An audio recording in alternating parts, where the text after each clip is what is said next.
Welcome back. We're here at the 35K Watch Sports Podcast. Man, so this Monday, Labor Day, the Cards will face Notre Dame in Cardinal Stadium. We do have a new coach with the Louisville football program. Scott Satterfield has had pretty good reception from the city, but it kind of seems like the fan base now is a little anxious to know exactly what the product's going to be on the field, and he's really not saying a whole lot, and the coaching staff is not saying a whole lot. So the news did come out today, I believe today or yesterday, that Jawan Pass has been elected the starting quarterback for the game on Monday night at 8 o'clock, primetime game, the only game on TV on Monday, only football game on TV on Monday. So, how do y'all feel about Scott Satterfield? What do you think about his summer? How he's kind of interacted with the media, interacted with the fans? How has he kind of integrated his style, his personality with Louisville, the school, the city? And what do y'all think about this decision of Jawan Pass being voted the quarterback? I'm going to go first because I'm going to let y'all go into that because I ain't got too much to say, but I do want to say on behalf of a person born and raised in Louisville, I want to thank y'all university and football team for bringing prime time and national recognition to our city. Whether y'all win or lose, That's real, man. Like I appreciate that. Like y'all bring, you know what I'm saying, some good national media to the city. So shout out to that. Now, and I hope y'all lose. It'll be the only time I root for Notre Dame. Rest in peace to my daddies, for you, Daddy. Go Irish. But you see what's going down here, though. You know what I'm saying? In Louisville. Let's go. Yeah, man. That platform, man. That stadium. Hey, if it ain't one game this year it's going to be sold out, it'll be that game. It's going to look good on TV. I'm going to tell you that. Yes, I already got the gates opening at noon. See, I can get told up on that before the game. So, what do you think about? What do you just think about this game? What are your expectations? What if you even have it? Man, I'm keeping it real. I'm going into this. I'm very optimistic, and that's why I'm kind of taking a step back from everything this summer. Reading a whole lot of write-ups and all of that extra stuff this year. I'm just going to trust my eyes and just watch football and sit back and enjoy it. I ain't listen to any of the talking heads around town. I haven't really checked out much. I'm just going because nobody knows anything about Scott Satterfield, and especially not at this level, playing with Bobby Petrino's players. I mean, we think we have a little talent on the offensive side of the ball, a few playmakers, but outside of that, we don't know much about anything else. A lot of young players, a lot of moving parts right now. So I'm just gonna sit back and enjoy the season. I mean, I can't say I ain't been sitting back listening to what the talk has been seeing the radio shows and what the write-ups been looking like. I don't want to go in blind, but at the same time, I am going in blind because I really don't know what to expect. It's a total different offense, total different defense, a whole new scheme. I just hope that we don't lay down like we did last year. Every time we got down a touchdown or two, we laid down and just took it with no Vaseline, basically. So I'm just looking for effort and looking for the game to be. For us to give a bunch of effort the whole game, 110%, and that's what he's been talking about in a lot of his press conferences, is effort. He's big on that, and everybody flying to the ball on defense and not playing sloppy, which we saw a lot of that. He even threw a little shade at Petrino the other day on his Notre Dame his conference to talk about that. He was basically saying that it takes 11 guys, not 12. You can't have 12 guys on the field. I mean, I do expect some penalties, but I ain't expecting us to have 12 or 13 players on the field 3 or 4 times at the same time like we did in last year's game. He did. He walked into a mess. And the schedule guys did him no favor year one, opening with the number 9 team in the country, Notre Dame.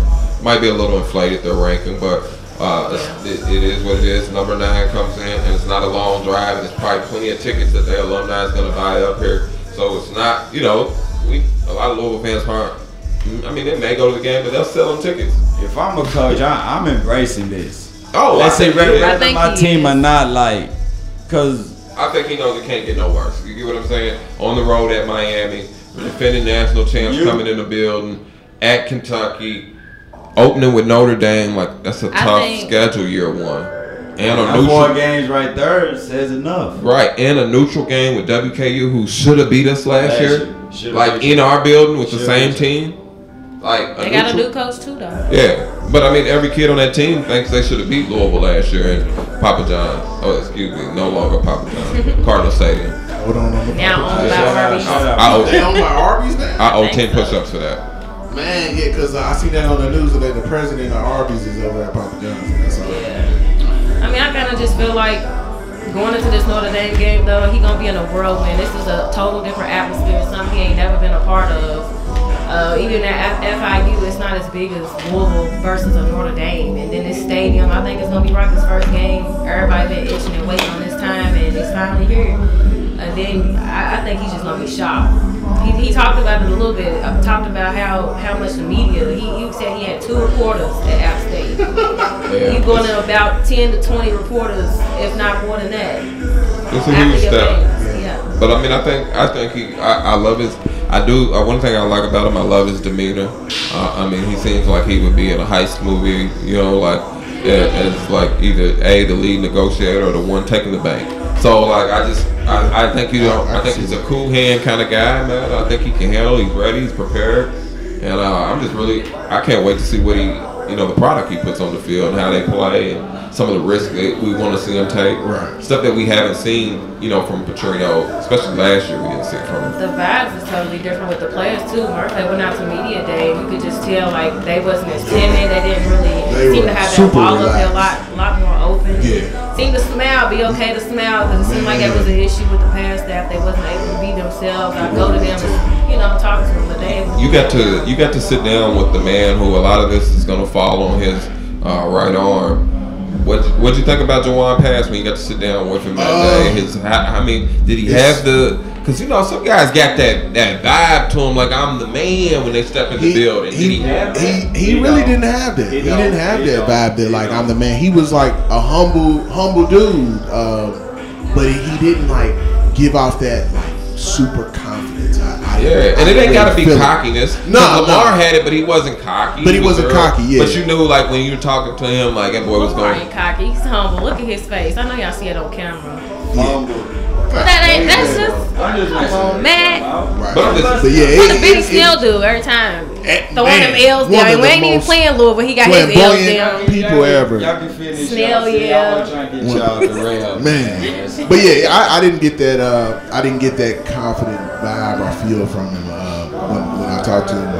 And I try to ask him something different than what every other reporter was asking. So I just asked him like, what type of music do you like? What food spots do you like in Louisville? We was just talking about that. So it kind of like he kind of opened up a little bit more. You could kind of tell he was kind of like all of them were kind of frustrated, not frustrated, but they're like, God, like this is taking forever, So, yeah, repeating themselves, and these dudes is asking the same question in different ways, and so. But what as far as on the offensive side of the ball and on the defensive side of the ball, who are you looking forward to watching and like kind of seeing if they improve or what have they changed from the Petrino era to the Sackford era? I'll let y'all take that. I mean, of course, we all gonna say Jawan Pass just because of how he was last year. We know he was highly recruited coming out of high school. Ain't no way that's who everybody was after. I feel like hopefully this offense will open him up and give him a chance to showcase the type of player he really is. Hopefully he can relax. He ain't got a coach barking at him and hollering at him, cussing him out on the sideline every time he's messing up or make a mental mistake. So I think that'll help him out tremendously. But offensively, outside the quarterback, I'm looking to see the running back position because it seems to be totally different from what we've seen in the past. Hassan Hall, we got a brief look at him. But Dave Williams has not been on the depth chart, so we probably going to be seeing Javian Hawkins, and we didn't see much of him last year because he redshirted. And then on defense, I'm looking to see Russ Yeast. He's made a position change. He's now playing strong safety. He transitioned from a corner, and he's been the most talked about player this year. And we know he did get reps last year, replacing Jair, but then he entered that transfer portal and wasn't with the team. So I'm looking forward to him. Hicks. Robert Hicks, yeah, I did like Hicks too. And Chandler Jones, he was nice last year too for us at corner. So Two Miami boys. yeah. Those are the two players I'm looking forward to. And on the D-line, it's kind of hard to say. I mean, we know what to expect out of Gigi, but I'm expecting him to step it up this year. Him being, what is he, a redshirt junior? Yeah, so I'm expecting him to step it up this year and be a leader on the defense since we don't have a Grenard there to lead the defense. Grenard balled against Miami. Yeah, I'm in agreement. All of those players, as well as I'd love to see some new threats emerge at the wide receiver position. I like Seth Dawkins. I like some of these other guys but they've been around a while. We see what they are. Yeah, Seth Dawkins, Dez Fitzpatrick. They've been talking about Josh Johnson though. Yeah, so I really want to see with Justin Marshall or one of them guys break in there of that caliber and just see what they can do. And then another player, I'm interested to see what Satterfield does with him on offense is Malik Cunningham. I think he's got some real playmaking ability. One of the few guys that is a real threat every time he touches the ball to do something with it on our team. So that's one of the couple of guys I'd like to see on the offensive side of the ball. It's going to be real interesting, the tight end position. We're very thin there, but we do have a guy who was once highly talented, Jordan Davis, the Texas Tech transfer. First game though. Oh, first two games actually. He's on a academic suspension for the first two games. It was 4. Yeah, that goes to show you where Bobby Petrino was when he left. He was supposed to be suspended last year. So that's nice. He's still first 2 games. He's still cleaning up his mess. Yeah, it's gonna take him. It's season. That's why I tell fans sit back and just enjoy it. This is a mess he's cleaning up. Yeah, you have to give him some time. So I really want to see on the defensive side of the ball, some of the guys that's been there and got to play a lot last year. I want to see them really ball this year and lead the defense. So we've got some guys that got experience. Rajay Burns, Dorian Etheridge, guys like that. I want to see them play ball this year. Gigi Robinson, it's time for you to grow up. Avery. Yeah, guys that been getting reps and you played D1 ball now. You got your ass kicked last year. By every single player you played, you got to come back stronger.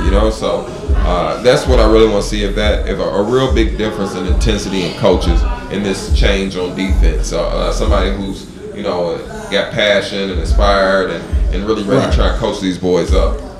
It's gonna be an interesting season, man. Well, let's take a quick break. When we come back, we'll get some predictions for this game if y'all have any, because pretty much everybody knows what's gonna happen. But a little bit upset. We don't want to hear that from you. That's bad. All right, we'll be right back. I do not think We back. 35K Sports. So we were before the break. We were talking about U of L, the Notre Dame game. So I have to ask you before we kind of wrap up on U of L football. What's your predictions for the game? What do you expect to see? Notre Dame 20 and a half point favorites right now coming into our building. I'm taking Louisville. I'm betting money on Louisville. Come. To cover the spread? Yeah. Oh, yeah. We get bet with us in Vegas. Get my people paid in Vegas. Yeah, definitely. But I'm gonna be on the optimistic side. I'm gonna say Satterfield starts the era off with a bang, and they upset the Fighting Irish. I like my chances against a Brian Kelly coach team. I think they have a soft, entitled mentality there in Notre Dame. I feel like they're one of those teams that if this team takes on the mentality of an Appalachian State team, somebody who's gonna hit you in the mouth, come out full speed at you. If they take that, they can knock off the Fighting Irish, the number 9 team. Enough talent on the roster. And I really do. I think Notre Dame's a lot of front running type players, guys that if they can get up, air it out on you quick and get up.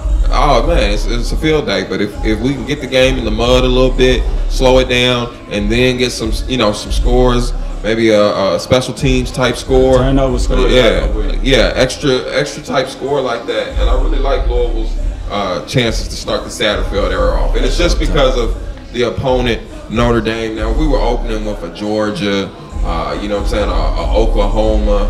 And don't get it twisted, Notre Dame could come in here and blast us. But because this is the same team that lost every game at the end of last year by a million. 50. Yeah, a million combined points. So I'm rolling with the Cards with the upset victory over the Fighting Irish. I'm going to go 35-24. 28 Cardinals. Bunch of points scored. Labor Day night, we like the scoreboard up. We rush the field? No, we don't do that here. Yes, I do. Yes, I do. Maybe if we beat Clemson. Y'all beat Kentucky, y'all gonna rush the field. What you think, Jay? I'm optimistic on what can happen, but I'm being a little bit more first game of the year. realistic. It allows you to dream. Yeah. Just dream. I dreamed last year. Look what happened. But I went to the game and had to watch it in person, and it was painful to watch Alabama fans, real football fans celebrate, and just how like, roll tide. oh man, it's roll tide. Roll Tide. And when it It gets, was painful. You shouldn't have thought y'all was gonna win. well, it's just Think we gonna the lose. Y'all atmosphere. look good though. When have you know what I'm saying, to go see your team play Alabama on a nationally televised game like that, They destroyed the and rest feel of what us. that tide really, that roll tide really mean. Like when it get going on you, it's over. My team lost by 40. Yeah, seen that in person. It's over when it That, get that was the worst feeling in the world. like I've So, never, a team can just score, like hit you in the mouth and just Y'all play good though. Best game y'all played all year. probably. So Florida State what you did. got? Finish it. What you think, Jay? What's the Yeah, score? I mean, like I said, I mean, I'm not gonna sit here and say we're gonna win. I'm gonna throw it out the window, but I do say we cover the spread. And I also don't think that Notre Dame's gonna bring all the tricks out the first game.